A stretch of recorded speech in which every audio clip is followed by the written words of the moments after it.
Hello everyone, welcome to my channel. आज हम pathology का एक बहुत इंपॉर्टेंट टॉपिक पढ़ेंगे जिसका नाम है सिरोसिस। सिरोसिस को समझने से पहले हम लीवर का बेसिक स्ट्रक्चर समझेंगे। अब अगर हम लीवर से स्टार्ट करें, लीवर जो है वो हमारा एक सबसे बड़ा इंटरनल ऑर्गन है जिसका वेट 1.2 से 1.5 केजी के राउंड होता है। ये अपर एब्डोमेन में प्रेजेंट होता है, डायफ्राम के नीचे राइट साइड पे। ठीक है। अब अगर हम लीवर को देखें, जो उसका मेन फंक्शनल यूनिट है उसको हम हिपैटिक लोब्यूल बोलते हैं। जो हेक्सागोनल स्ट्रक्चर है, उसके सेंटर में हमारे पास एक सेंट्रल वेन होती है और कॉर्नर्स पे पोर्टल ट्रायाड्स होते हैं। ठीक है।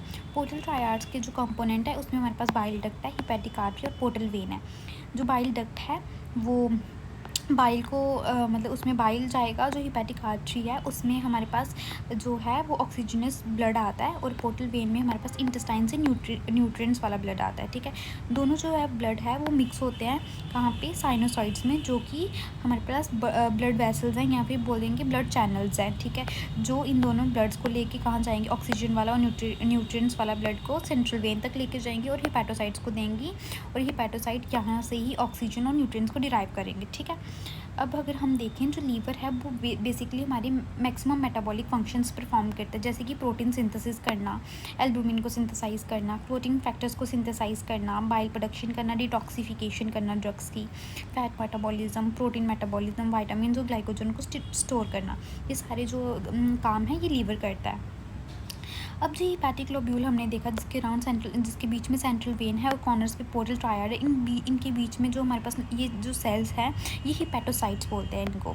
ये प्लेट्स में अरेंज है और इनके बीच बीच में हमारे पास साइनोसाइड्स है, ये ब्लड चैनल्स है जो हिपैटिक आर्टरी और पोर्टल वेन से ब्लड लेके सेंट्रल वेन और हिपैटोसाइट्स को देंगे। ठीक है। अब जो हिपैटोसाइट्स हैं ये फंक्शनल सेल्स हैं लीवर के, जो मैंने अभी सारे फंक्शंस बताए, प्रोटीन को सिंथेसाइज करना, क्लॉटिंग फैक्टर को सिंथेसाइज करना, एल्बुमिन को सिंथेसाइज करना, या ग्लूकोनियोजेनेसिस करवाएं, ये सारा जो चीज़ें हैं वो सारी चीज़ें हिपैटोसाइट्स करते हैं। अब अगर हम देखें अब हम कफर सेल्स के बारे में पढ़ रहे हैं। कफर सेल्स जो होते हैं वो मैक्रोफाजेस होते हैं लीवर के। मींस वो फैगोसाइटोसिस करने में हेल्प करेंगे या फिर बैक्टीरिया को डिस्ट्रॉय करने में हेल्प करेंगे। ठीक है। और फिर हमारे पास एक होते हैं स्टीलेट सेल्स। फिर हमारे पास होते हैं स्टीलेट सेल्स, इनको हम आइटो सेल्स भी बोलते हैं। आइटो सेल्स ये नॉर्मली विटामिन ए को स्टोर करते हैं, लेकिन जैसे ही हमारे पास जैसे ही लीवर को कोई इंजरी होती है तो यही सेल्स जो है वो कोलेजन टाइप 1 एंड टाइप 2 को सिंथेसाइज करते हैं और फाइब्रोसिस करवाने लग जाते हैं। अब हमने ब्लड सप्लाई, मैंने बताया आपको, जो पोर्टल वेन है वो लीवर को लगभग 75% जो है वो ब्लड सप्लाई करती है। ये ब्लड ऑक्सीजन में रिलेटिवली कम होता है, बट इसमें न्यूट्रिएंट्स ज़्यादा होते हैं। ये न्यूट्रिएंट्स इंटेस्टाइन से एब्जॉर्ब होकर पोर्टल वेन में आते हैं और वहाँ से ये लीवर तक पहुँचते हैं। ठीक है। और जो हिपैटिक आर्टरी है ये जैसे पोर्टल वेन 75% ब्लड दे रही है, तो हिपैटिक आर्टरी 25% ब्लड हमारी लीवर को देगी। जो हिपैटिक आर्टरी है इसमें ज़्यादा ऑक्सीजन वाला ब्लड होता है और न्यूट्रिएंट्स थोड़े कम होते हैं। ठीक है। और ये हिपैटोसाइट्स को ऑक्सीजन प्रोवाइड करेगी। अगर हम ब्लड फ्लो को देखें कि वो लीवर के अंदर कैसे ट्रैवल करता है, तो पोर्टल ट्रायड है, ठीक है, वहाँ से हिपैटिक आर्टरी, पोर्टल वेन से जो ब्लड आया वो साइनोसाइड से होते हुए सीधे सेंट्रल वेन में जाएगा। अब सेंट्रल वेन से वो हिपैटिक वेन में जाएगा और हिपैटिक वेन से इंफीरियर वेना कावा में और फिर हार्ट के पास जाएगा। इस सीक्वेंस में ब्लड फ्लो करता है। ठीक है। फिर से एक बार बता देती हूँ, पोर्टल वेन और हिपैटिक आर्टरी से जो ब्लड आया वो साइनोसाइड्स में गया और साइनोसाइड से वो सेंट्रल वेन में गया। सेंट्रल वेन जो है वो उसने कहाँ पे दिया, उसने हिपैटिक वेन में दिया, और हिपैटिक वेन ने किसको दिया, इंफीरियर वेना कावा को दिया, और इंफीरियर वेना कावा से सीधे वो हार्ट में चला गया। ठीक है। अब हम लीवर के जोन्स के बारे में पढ़ते हैं। लीवर्स के बेसिकली हमारे पास 3 जोन्स है, जोन 1, जोन 2 एंड जोन 3। जो जोन 1 है वो पोर्टल ट्रायड के पास में होता है और जो जोन 3 है वो सेंट्रल वेन के पास में होता है। अब जो जोन 1 है इसमें इसको सबसे पहले ऑक्सीजन और न्यूट्रिएंट्स मिलते हैं। इस जोन में हिपैटोसाइट्स जो हैं वो सबसे हेल्दी होते हैं। ठीक है। इनका मेन जो काम है, जो मैक्सिमम मेटाबॉलिक फंक्शंस है वो जोन 1 में होते हैं। ठीक है। अब जो जोन 2 है ये बीच वाला ट्रांजिशनल जोन है। यहाँ पे हमारे पास ना ज़्यादा ऑक्सीजन मिलती है ना बहुत कम ऑक्सीजन मिलती है, मतलब मॉडरेट अमाउंट ऑफ ऑक्सीजन मिलती है हमें। अब जो है जोन 3, इसको बोलते हैं सेंट्रल लोबुलर जोन, जो कि सेंट्रल वेन के पास में है। इसमें इश्चमिया होने के सबसे ज़्यादा चांसेस और हाइपोक्सिया होने के भी, क्यों? क्योंकि इसको सबसे ज़्यादा कम ब्लड सप्लाई मिलती है और ऑक्सीजन मिलता है। और ये अल्कोहल और ड्रग्स की टॉक्सिसिटी भी सबसे ज़्यादा इसी में होती है, ठीक है। ऐसा क्यों? क्योंकि इसमें जो हमारे पास ड्रग है उसका मेटाबॉलिज्म, जो भी ड्रग्स जैसे पैरासीटामोल, जिनका जो मेटाबॉलिज्म है वो CYP 450 एंजाइम्स के थ्रू होता है, ठीक है, उनकी टॉक्सिसिटी यहाँ होने के सबसे ज़्यादा चांसेस हैं, ठीक है। और यहाँ पे हाइपोक्सी और टॉक्सिन्स भी सबसे ज़्यादा हमें मिलते हैं। अब हम अगर देखें तो हमने जो नॉर्मल फंक्शन में पढ़ा वो क्या क्या था। लीवर का बेसिक स्ट्रक्चर, जिसमें लोब्यूल हमने पढ़ा, hepatic lobule is the functional unit of the liver, जिसमें फंक्शनल यूनिट ये है, लेकिन इसके फंक्शनल जो सेल हैं वो कौन है? हिपैटोसाइट्स हैं। अब हिपैटिक लोब्यूल में हमें एक सेंट्रल वेन दिखती है बीच में, ये हेक्सागोनल स्ट्रक्चर है, और कॉर्नर्स पे हमें पोर्टल ट्रायड दिखता है। पोर्टल ट्रायड और सेंट्रल वेन के बीच में जो सेल है वो हिपैटोसाइट्स है, जो सारे मेन फंक्शंस करेगा। इन हिपैटोसाइट्स के बीच में हमारे पास साइनोसाइड्स हैं, जो ब्लड वेसल्स हैं, जो पोर्टल वेन और हिपैटिक आर्टरी से ब्लड लेके सेंट्रल वेन को देती है और हिपैटोसाइट्स को देती है। पोर्टल वेन जो है वो हमारा 75% जो ब्लड सप्लाई देता है लीवर को। ये न्यूट्रिएंट रिच ब्लड होता है, इसमें ऑक्सीजन की कंसंट्रेशन थोड़ी कम होती है, और हिपैटिक आर्टरी जो है वो ऑक्सीजन रिच ज़्यादा ब्लड देता है हिपैटोसाइट्स को, ठीक है। दोनों जो ब्लड है वो साइनोसाइड्स के पास जाते हैं, और साइनोसाइड से वो सेंट्रल वेन के पास जाते हैं, और सेंट्रल वेन उनको हिपैटिक वेन में देती है, ब्लड को ट्रांसफ़र करती है। देन यहाँ से वो इंफीरियर वेना कावा में जाते हैं, और यहाँ से फिर वो हार्ट में पहुँचते हैं, ठीक है। अब जो हमारे पास ये है, फिर हमने स्टीलेट सेल के बारे में पढ़ा, जो कि हिपैटोसाइट और साइनोसाइड्स के बीच में एक स्पेस ऑफ डीजी होती है, जिसके बीच में हमारे पास स्टीलेट सेल या आइटोसेल्स प्रेजेंट होते हैं। जो ये स्टीलेट सेल और आइटोसेल्स हैं, ये क्या करते हैं? जो ये स्टीलेट सेल और आइटोसेल्स हैं, ये कोलेजन को सिंथेसाइज करते हैं। जब इंजरी, नॉर्मली ये विटामिन ए को स्टोर करेंगे, पर जब इंजरी हुई तो इन्होंने कोलेजन को सिंथेसाइज किया, टाइप 1 एंड टाइप 2, और जिसके कारण क्या हो? फाइब्रोसिस डेवलप हो जाती है, ठीक है। अब हम लीवर की पैथोजन, और फिर हमने जोन्स के बारे में पढ़ा है ना, जोन 1, जोन 2, जोन 3। जोन 1 के पास सबसे ज़्यादा ऑक्सीजन, और यहाँ पे ही सबसे ज़्यादा मेटाबॉलिक फंक्शंस होते हैं। जोन 2 के पास ना ज़्यादा कम ना ज़्यादा ऑक्सीजन, है ना। और फिर सेंट्रल लोबुलर जोन और सेंट्रल वेन के पास होगा, इसमें हाइपोक्सिया और इश्मिया होने के ज़्यादा चांसेस हैं। और यहाँ टॉक्सिसिटी ड्रग्स की और टॉक्सिन की भी सबसे ज़्यादा यहीं पे होती है, क्योंकि यही जोन जो है उनका मेटाबॉलिज्म करवाता है ड्रग्स का, ठीक है।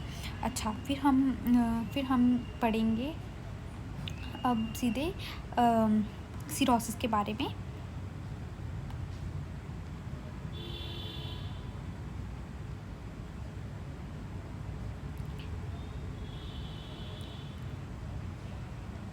ठीक है, सो सिरोसिस की पैथोजेनेसिस समझने से पहले हमने सारी नॉर्मल लीवर का बेसिक स्ट्रक्चर समझ लिया, ठीक है। अब देखते हैं कि सिरोसिस कैसे डेवलप होती है, ठीक है। सबसे पहले एक बात याद रखना कि जो सिरोसिस एक क्रोनिक डिजीज़ है, ये एक दिन में नहीं हो जाती, ठीक है। इसको डेवलप होने में साल लग जाते हैं, ठीक है। इसमें जो इंजरी होने की वजह से मतलब अगर लीवर में कोई इंजरी होती है, ठीक है, रिपीटेड इंजरी होती है, उसकी वजह से सिरोसिस डेवलप होती है। मतलब ये ओवरनाइट का काम नहीं है, इसको हमारे पास ये क्रोनिक कंडीशन है, एक क्रोनिक कंडीशन है, ठीक है, जिसको होने में बहुत ज़्यादा टाइम लगता है। और कैसे होती है? अगर कोई रिपीटेड इंजरी होगी किसको? लीवर को, तब सिरोसिस डेवलप होती है, ठीक है। अब देखो, अब ये रिपीटेड इंजरी जो है वो कैसे हो सकती है? यहाँ तो कोई बहुत देर से अल्कोहल कंज्यूम कर रहा है, तो अल्कोहलिक लीवर डिजीज़ के कारण, या बाइलरी डिजीज़ के कारण, या फैटी लीवर के कारण, ड्रग इंड्यूस सिरोसिस के कारण, क्रिप्टोजेनिक सिरोसिस के कारण, एंजाइम डेफिशिएंसी के कारण, हेपेटाइटिस के कारण, हीमोक्रोमेटोसिस के कारण, विल्सन डिजीज़ के कारण, मीन्स आयरन ओवरलोड के कारण, या फिर कॉपर ओवरलोड के कारण, ठीक है। इन सब के कारण से जो है ये सिरोसिस हो सकती है। इन सब की वजह से लीवर को इंजरी होगी, जिसके कारण सिरोसिस डेवलप होगी। अब हम देखते हैं कि होता क्या है। जब जैसे ही लीवर को बार बार इंजरी होगी, ठीक है, तो लीवर जैसे ही बार बार इंजरी होगी तो हिपैटोसाइट डैमेज होने लगते हैं। हिपैटोसाइट लीवर की मेन फंक्शनिंग सेल है। अब बॉडी जो नेचुरल डैमेज को रिपेयर करने के लिए कोशिश करती है कि वो इसे रिपेयर करे, है ना। अब इस रिपेयर पर जब भी ये रिपेयर प्रोसेस होगा तो इन्फ्लेमेटरी सेल्स जो हैं, साइटोकाइंस, वो रिलीज़ होंगे, ठीक है, स्पेशली TGF बीटा, जो स्टीलेट सेल को क्या करेंगे? एक्टिव करेंगे। अब मैंने बताया था जब इंजरी होती है तो स्टीलेट सेल ऐसे तो नॉर्मली विटामिन ए को स्टोर करते हैं, है ना, लेकिन जैसे ही जैसे ही इंजरी होती है तो इनको जो ये एक्टिवेट हो जाते हैं और ये कोलेजन टाइप 1 और टाइप 2 को प्रोड्यूस करेंगे, जिसके कारण फाइब्रोसिस हो जाएगी। ठीक है, और फाइब्रोसिस जो है वो कहाँ पे होगी, साइनोसाइड्स के राउंड पे हो जाएगी, और जो ये हिपैटोसाइट्स थे इनके राउंड पे फाइब्रोसिस हमें दिखेगी। ठीक है, जिसके कारण स्कार टिश्यू बन जाता है। अब क्या होता है, अब जो नॉर्मल हमारे हिपैटोसाइट्स हैं, नॉर्मल वाले जो अभी नॉर्मल है, वो क्या करेंगे, अपने आप को रीजनरेट करने की कोशिश करेंगे, बट इनके राउंड पे स्कार टिश्यू है, जिसके कारण ये पूरी तरह रीजनरेट नहीं कर पाएंगे और ये रीजनरेटिव नोड्यूल्स बना देंगे। तो हमने क्या देखा कि सिरोसिस कैसे होती है, अगर कोई रिपीटेटेड इंजरी हुई लीवर को, कैसे, या तो अल्कोहल कंजप्शन के कारण, बाइली डिजीज़ के कारण, क्रिप्टोजेनिक सिरोसिस के कारण, ड्रग इंड्यूस सिरोसिस के कारण, या enzyme deficiency, hepatitis, haemochromatosis means iron overload, या फिर विल्सन डिजीज़। ठीक है, तो इन सब के कारण क्या होगा कि लीवर को रिपीटेटेड इंजरी हुई। अगर लीवर को इंजरी होगी तो जो लीवर के सेल्स हैं, हिपैटोसाइट्स हैं, वो मरना स्टार्ट कर देंगे। ठीक है, जिसके कारण इन्फ्लामेशन स्टार्ट होगी। अब इन्फ्लामेशन के कारण जो इन्फ्लामेटरी मीडिएटर्स हैं, है ना, साइटोकाइंस रिलीज़ होंगे, है ना, बेसिकली TGF बीटा। अब जो TGF बीटा है और PDGF है, बेसिकली TGF बीटा जो है वो स्टीलेट सेल को एक्टिवेट करेगा। नॉर्मली ये विटामिन A को स्टोर करते हैं, लेकिन जैसे इंजरी हुई तो ये एक्टिव हो जाएंगे और ये कोलेजन टाइप 1 और टाइप 2 को प्रोड्यूस करेंगे और फाइब्रोसिस हो जाएगी। फाइब्रोसिस के कारण क्या होता है, स्कार टिश्यू बनता है ना। अब जो स्कार टिश्यू है वो साइनोसाइड्स और हिपैटोसाइट्स के राउंड बनेगा। अब उसके कारण क्या होगा कि जो हमारे पास जो नॉर्मल हिपैटोसाइट्स है वो रीजनरेट करने की कोशिश करेंगे अपने आप को। ठीक है, ताकि वो रिप्लेस कर पाएँ जो एबनॉर्मल हिपैटोसाइट जो मर गए हैं, है ना। अब ये अच्छी तरह रीजनरेट नहीं कर पाएंगे क्योंकि इनके अराउंड क्या फाइब्रोसिस हो रखी है, तो ये क्या बना लेंगे, ये नोड्यूल्स बना लेंगे छोटे छोटे। ठीक है, अब इसके कारण, नोड्यूल्स के कारण क्या होगा कि जो हमारी ब्लड वेसल्स हैं, नोड्यूल्स बनने के कारण, फाइब्रोसिस के कारण क्या होगा कि जो हमारी ब्लड वेसल्स हैं, जैसे साइनोसाइड्स हैं, है ना, उनको क्या हो जाएंगी, वो कंप्रेस्ड हो जाएंगी, है ना, और उनमें ब्लड सप्लाई जो है वहाँ से ईजिली ब्लड है वो सेंट्रल वेन तक नहीं पहुँच पाएगा, जिसके कारण क्या होगा, पोर्टल वेन में टेंशन डेवलप हो जाएगी, जिसको हम पोर्टल हाइपरटेंशन बोलते हैं। मीन्स इंटेस्टाइन से जो ब्लड है वो तो पोर्टल वेन तक आएगा, है ना, लेकिन ये फाइब्रोसिस के कारण और स्कार टिश्यू के कारण और नोड्यूल्स बनने के कारण जो ये हमारे साइनोसाइड्स हैं ये कंप्रेस्ड हो गए हैं, है ना, और लीवर का बिल्कुल आर्किटेक्चर ख़राब हो गया है, तो जिसके कारण ब्लड अच्छे से यहाँ से पास आउट नहीं हो पाएगा, है ना। पोर्टल वेन में क्या होगा, टेंशन क्रिएट हो जाएगा, हाइपरटेंशन हो जाएगा। ठीक है, अब हम इसके क्लिनिकल फीचर्स देखते हैं कि हमें क्या क्या दिखता है। ठीक है, अब क्लिनिकल फीचर्स सिरोसिस में सबसे पहले हम समझते हैं कि ये सिम्टम्स होते क्यों हैं हमें। ठीक है, सबसे पहले लीवर का फंक्शन अगर डैमेज हो गया तो हमारे पास एल्बुमिन की सिंथेसिस जो है वो कम हो जाएगी। अब एल्बुमिन जो है वो नॉर्मली करता क्या है, मतलब एल्बुमिन जो है नॉर्मली अंकोटिक प्रेशर को मेंटेन करके रखता है। मींस वो अगर हम देखें जो मतलब जो नॉर्मल एल्बुमिन है वो ऑन्कोटिक प्रेशर को मेंटेन करता है। मींस जो वाटर है उसको वो ब्लड वेसल्स में ही रहने देता है, लेकिन जैसे ही एल्बुमिन की सिंथेसिस कम होगी तो जो भी वाटर है वो क्या होगा, वो लीक करना स्टार्ट कर जाएगा ब्लड वेसल से इन द इंटरस्टिशियल स्पेसेस। ठीक है, जिसके कारण क्या होगा कि जो है वो वाटर जो है वो वाटर रिटेंशन हो जाएगी इंटरस्टिशियम में और हमें पेरिल एडिमा और साइटस दिखेगा। ठीक है, अब मैं इसको एक एक करके अच्छे से समझाती हूँ। ठीक है, जैसे सबसे पहले लीवर फंक्शन अगर लॉस हुआ तो हमें जॉन्डिस होने के सबसे ज़्यादा चांसेस हैं। कैसे, नॉर्मल जो है लीवर जो है वो बिलीरुबिन को मेटाबोलाइज करती है ना। बिलीरुबिन को मेटाबोलाइज कैसे करती है, वो जो अनकॉन्जुगेटेड बिलीरुबिन है उसकी कॉन्जुगेशन करती है ना।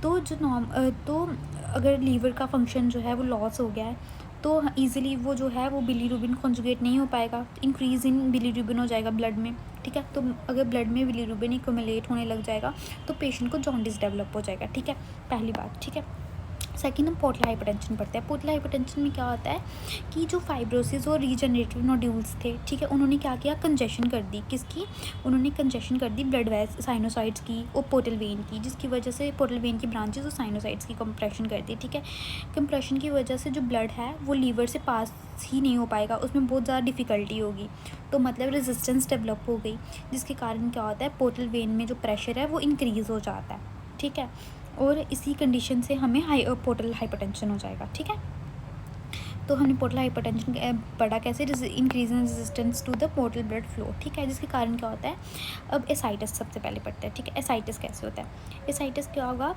कि मतलब एसाइटिस के दो मेन कारण है। पोर्टल हाइपरटेंशन हमने पढ़ा, सिरोसिस के कारण फाइब्रोसिस रीजनरेटिव नोड्यूल्स बनेंगे जिसके कारण कंप्रेशन हो जाएगा साइनोसाइड्स और पोर्टल वेन का, है ना, और increase in resistance to the portal blood flow हो जाएगी, पोर्टल हाइपरटेंशन होगी। एसाइटिस कैसे होगा, इसके दो कारण है। एक है एल्बुमिन की सिंथेसिस कम हो जाएगी और दूसरा पोर्टल हाइपरटेंशन। एल्बुमिन की सिंथेसिस से कम होने के कारण प्लाज्मा ऑन्कोटिक प्रेशर कम हो जाएगा, और पोर्टल हाइपरटेंशन की सिंथेसिस के कारण क्या होगा कि पोर्टल हाइपरटेंशन की वजह से क्या होगा कि हाइड्रोस्टैटिक प्रेशर बढ़ जाएगा। दोनों क्या करेंगे, इन दोनों की वजह से जो फ्लूइड्स है वो लीक करने लग जाएगा पेरिटोनियल कैविटी में, जिसके कारण हमें एसाइटिस होगा। ठीक है, एसाइटिस होगा। ठीक है, अब हमें क्या होगा कि अब है स्प्लीनोमेगली। ठीक है, स्प्लीनोमेगली क्यों होती है, देखो पोर्टल हाइपरटेंशन की वजह से जो स्प्लीनिक वेन में प्रेशर बढ़ जाएगा, जिसके कारण क्या होगा, जो ब्लड है वो ब्लड कंजेशन हो जाएगी स्प्लीन में। ठीक है, और स्प्लीनोमेगली हो जाएगी। ठीक है, मतलब ब्लड इजीली पास नहीं कर पाएगा और स्प्लीनोमेगली हो जाएगी।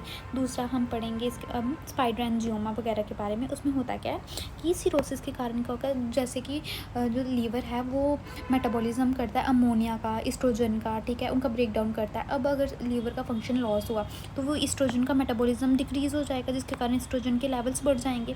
अब एस्ट्रोजन क्या करता है, डायलिटेशन करवाता है सुपरफिशियल आर्टरियोल्स की, जिसके कारण हमें स्पाइडर एंजियोमा दिखेगा। स्पाइडर एंजियोमा में हमें बीच में ऐसे इस तरह का जो स्ट्रक्चर है ये आर्म पे, नेक पे, चेस्ट पे हमें दिखेगा। ठीक है, दूसरा आप देखते हैं कि हमारे पास मेटाबॉलिज्म ये अमोनिया का भी करवाता है लीवर। अब अमोनिया का मेटाबॉलिज्म डिक्रीज़ होने के कारण क्या होगा कि डिटॉक्सिफिकेशन नहीं हो पाएगी। क्यों ऐसा होता, क्यों है, देखो जो लीवर है हमारी बॉडी जब प्रोटीन को ब्रेक डाउन करती है तो वो अमोनिया में चेंज होता है, पर अमोनिया बहुत ही टॉक्सिक फॉर्म है हमारी बॉडी के लिए, तो वो डायरेक्टली एक्सक्रीट आउट नहीं होता। ठीक है, तो हमें उसको पहले यूरिया में कन्वर्ट करना पड़ता है और यूरिया बाद में जो है वो एक्सक्रीट आउट होता है हमारी बॉडी से।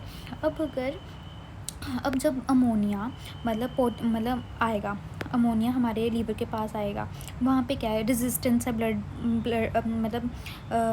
फ्लो में। ठीक है, तो अमोनिया जो है वो ईज़िली वहाँ पे जो है वो उसका साइकिल नहीं चल पाएगा, जो यूरिया साइकिल बेसिकली नहीं चल पाएगा, क्योंकि लीवर का डिसफंक्शन है और पोर्टल हाइपरटेंशन है। ठीक है, डिटॉक्सिफिकेशन कम हो जाएगी और दूसरी कारण पोर्टोसिस्टमिक शंटिंग होगी। ठीक है, क्योंकि वहाँ से ब्लड पास नहीं कर पाएगा तो ब्लड कोई और तरीका ढूंढेगा, ठीक है, पास करने का, जिसके कारण क्या होगा कि ब्लड में अमोनिया बढ़ जाएगा। ठीक है, अब अमोनिया जो है वो ब्रेन में पहुंचेगा और ब्लड ब्रेन बैरियर को क्रॉस करके ये क्या करेगा, जो एस्ट्रोसाइट्स है उनकी स्वेलिंग करवा देगा, जिसके कारण ग्लूटामेट इंक्रीज़ हो जाएगा।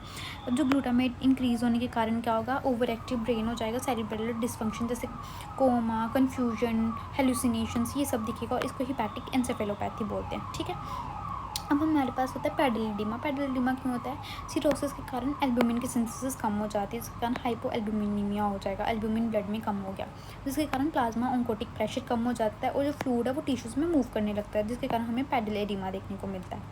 ठीक है, तो ये सारे जो है क्लिनिकल फीचर्स हैं सिरोसिस के, है ना। और दूसरा एक और होता है, जैसे एल्बुमिन वाला मैंने बता दिया, एल्बुमिन की सिंथेसिस कम हो जाएगी, इंटरस्टिशियल में फ्लूइड जो है वो लीक करने लग जाएगा, एसाइटिस होगा और पैडल एडिमा होगा। दूसरा हमने देखा क्लोटिंग फैक्टर, जो लीवर होता है वो क्लोटिंग फैक्टर्स को सिंथेसाइज करता है, लेकिन अगर लीवर का फंक्शन जो है वो इम्पेयर्ड है तो क्लोटिंग फैक्टर सिंथेसाइज नहीं हो पाएंगे, तो हमें पास प्रोथ्रोम्बिन टाइम और एपीटीटी टाइम जो है वो इंक्रीज़ दिखेगा, जिसके कारण ब्लीडिंग टेंडेंसी और हमें ब्रूज दिख सकता है।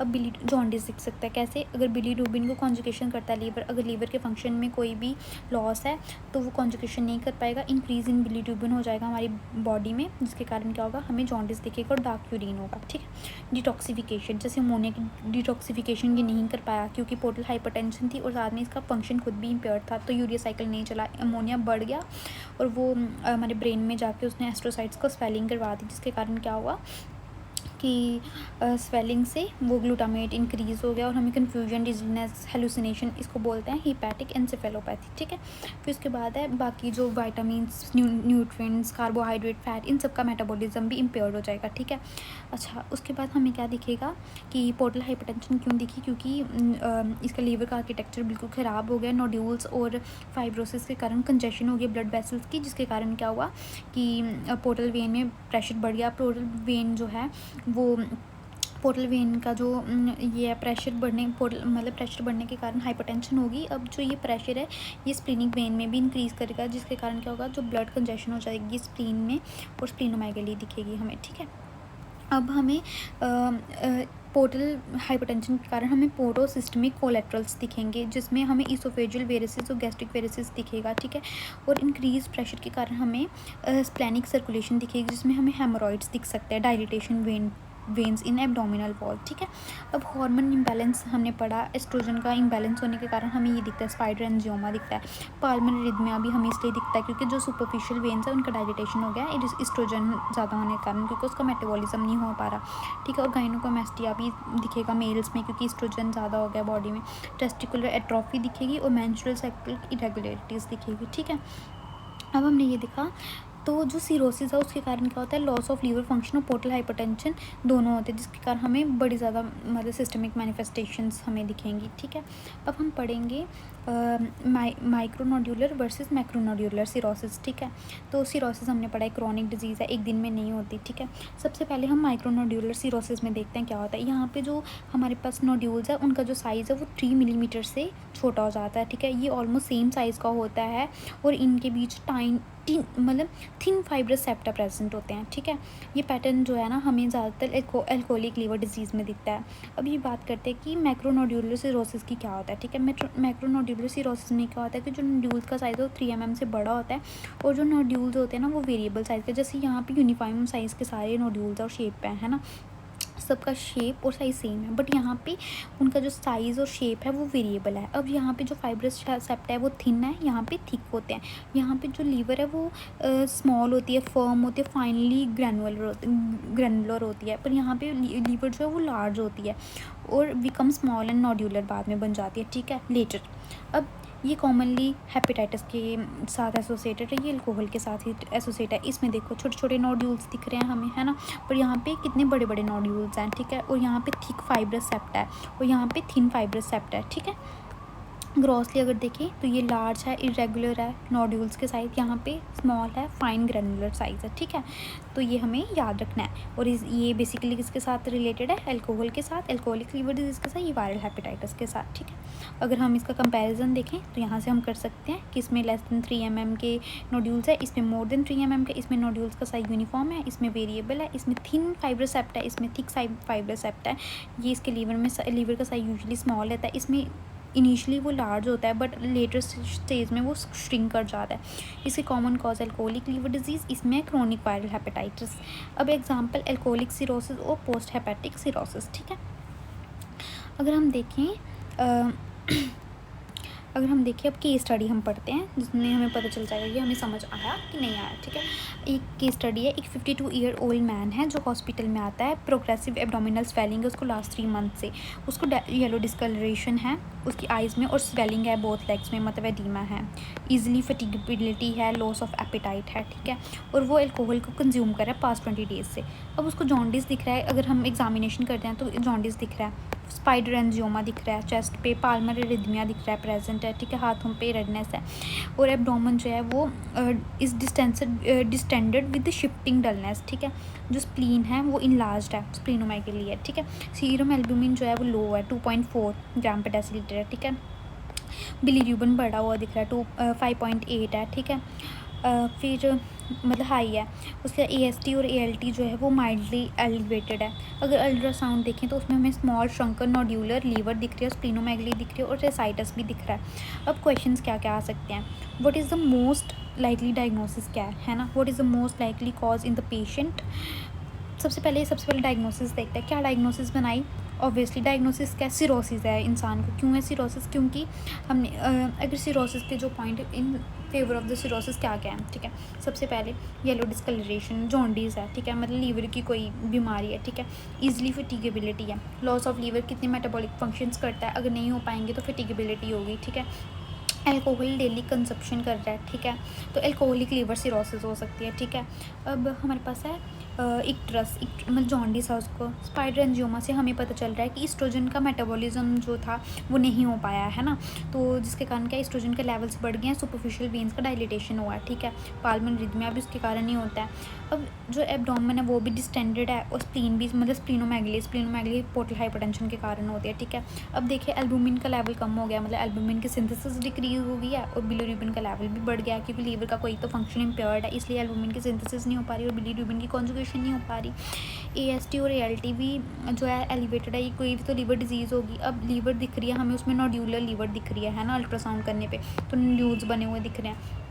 तो ये सिरोसिस के हमें साइड पे मतलब बता रही है, स्प्लीनोमेगली दिख रही है ना, और एसाइटस दिख रहा है। तो इन सब का जो मोस्ट लाइकली डायग्नोसिस है वो क्या हुई, हमारी सिरोसिस हुई, ठीक है। अब इसका जो मोस्ट लाइकली कॉज क्या है, वो कॉज हमने देख लिया कि अल्कोहल कंजप्शन, ठीक है, उसके कारण ही हो रहा है, consuming alcohol for the past 20 years, तो अल्कोहलिक लीवर सिरोसिस होगी। Then why has a patient develop ascites, ascites क्यों हुआ, क्योंकि एल्बुमिन की जो सिंथेसिस है वो कम होगी, जिसके कारण क्या हुआ, जो प्लाज्मा ऑन्कोटिक प्रेशर है वो डिक्रीज़ हो गया और जो फ्लूइड है वो हमारी बॉडी में जो है वो लीक करने लग पड़ा। पोर्टल हाइपरटेंशन के कारण भी सेम हुआ, जो फ्लूइड है वो लीक करने लग पड़ा इंटरस्टिशियल स्पेसेस में, जिसके कारण हमें एसाइटस दिख रहा है, मतलब पेरिटोनियल कैविटी में, जिसके कारण हमें एसाइटस दिख रहा है।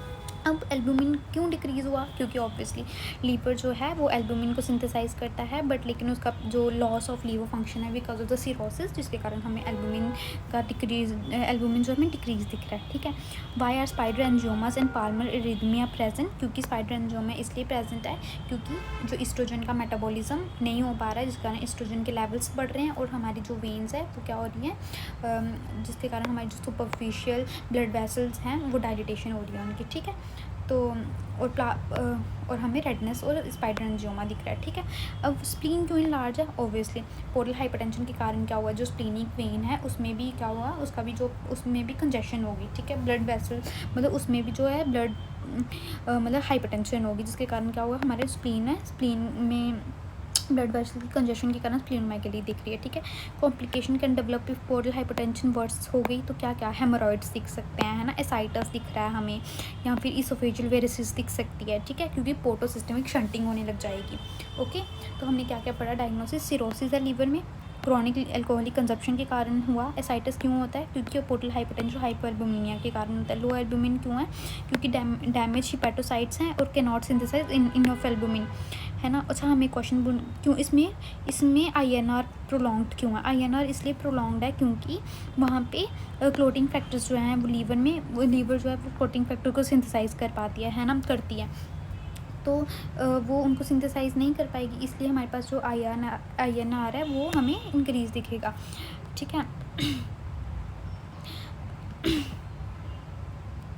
अब जो है मतलब INR होता क्या है, पहले ये बताना चाहिए, ठीक है। INR मतलब इंटरनेशनल नॉर्मलाइज्ड रेशो जो होती है, ये क्या मेजर करती है कि मतलब ये मेजर करता है कि how long blood takes to clot, okay. मतलब ये हमारा प्रोथ्रोम्बिन टाइम पे बेस होता है बेसिकली, ठीक है, कि मतलब जब लीवर की वजह से मतलब सिरोसिस की वजह से जब क्लॉटिंग फैक्टर्स जो है वो उनकी प्रोडक्शन रुक जाती है, तो हमारे पास प्रोथ्रोम्बिन टाइम भी बढ़ जाएगा, जिसके कारण हमें मतलब क्लॉटिंग टाइम बढ़ जाएगा, तो हमें प्रोलॉन्ग्ड INR दिखेगा, ठीक है।